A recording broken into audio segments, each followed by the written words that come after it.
puede usar el fútbol para educar a las personas?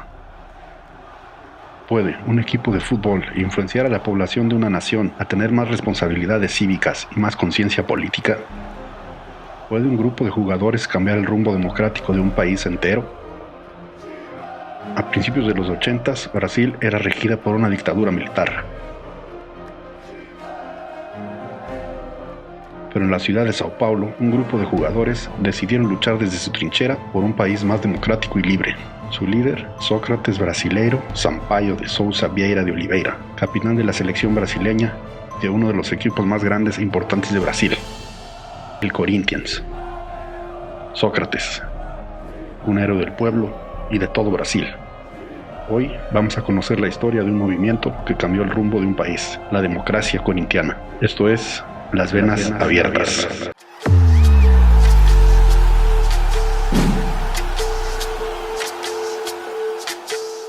Agora eu estou junto com meus companheiros na consideração desde a minha reforma de contrato, porque eu acho que, em primeiro lugar, tem que tentar modificar a estrutura de un modo geral, para todos os companheiros também. En 1982, el Corinthians no era solo uno de los equipos con mayor afición en Brasil, era también el equipo capaz de demostrar, en medio de una dictadura militar, que la libertad y la democracia eran valores posibles. Uno de los mayores movimientos políticos del fútbol mundial, la democracia corintiana fue un momento histórico para el Corinthians y para Brasil.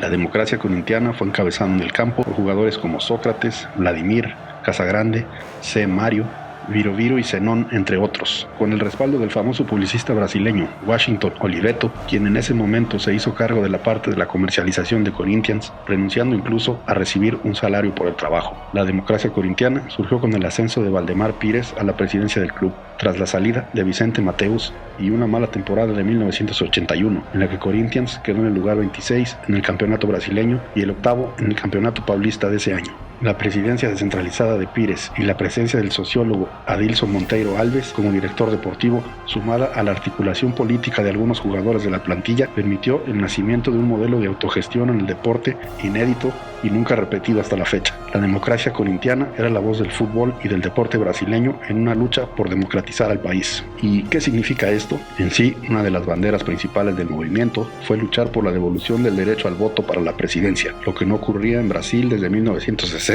cuando fue instaurada la dictadura militar. Además, el Corinthians empezó a gestionarse de forma revolucionaria y democrática. Decisiones importantes en el día a día del club, como fichajes, nóminas y reglas internas, se decidieron en conjunto. Todos los votos tuvieron el mismo peso. En ese momento no había ningún miembro del club en el Corinthians, desde el vestuario hasta el presidente, con mayor poder de voto que el otro. Todas las decisiones del equipo se tomaban de forma democrática. Esto significó que desde la selección del equipo hasta la contratación o despido de jugadores y empleados existía la elección popular de quien formó parte del Corinthians entre 1982 y 1984.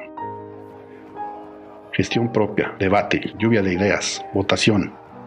Un hombre, un voto. El fútbol como laboratorio de cómo debe ser la vida. Parece una utopía. Ahora imagina esto durante una dictadura militar. Con la prensa y muchos empresarios en contra, los miembros del movimiento fueron tachados de anarquistas y comunistas. La democracia corintiana era fútbol, pero no era solo fútbol. Era el sueño materializado de millones de brasileños para derrumbar la dictadura y vivir en un país libre y democrático, en donde se tuviera la opción libre y soberana de poder elegir a los gobernantes.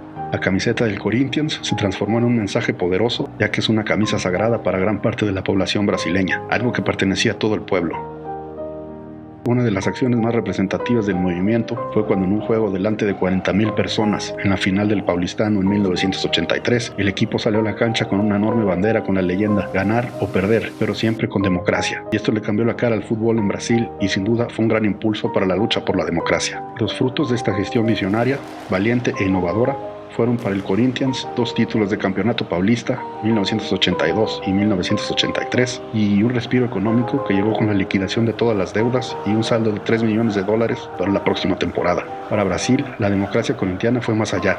Al salir al campo con sus palabras a favor de la democracia política, Corinthians revivó a las masas en la lucha por la libertad y el fin del régimen dictatorial. Ahora lo más importante, ¿influyó realmente la democracia corintiana en el cambio político y social de Brasil? Probablemente sí. En 1981, el Corinthians ya era un equipo extremadamente popular. El atractivo del club para las masas fue fundamental para dar a conocer la necesidad de democracia en Brasil, especialmente para los aficionados más jóvenes. La exitosa experiencia del movimiento que rindió títulos reforzó y estimuló la lucha por la redemocratización a través del lenguaje del fútbol. Los jugadores pudieron movilizar a personas que tenían poca formación política. La democracia, que surgió como una nueva propuesta para la relación profesional de un club de fútbol, pronto se convirtió en un acontecimiento político.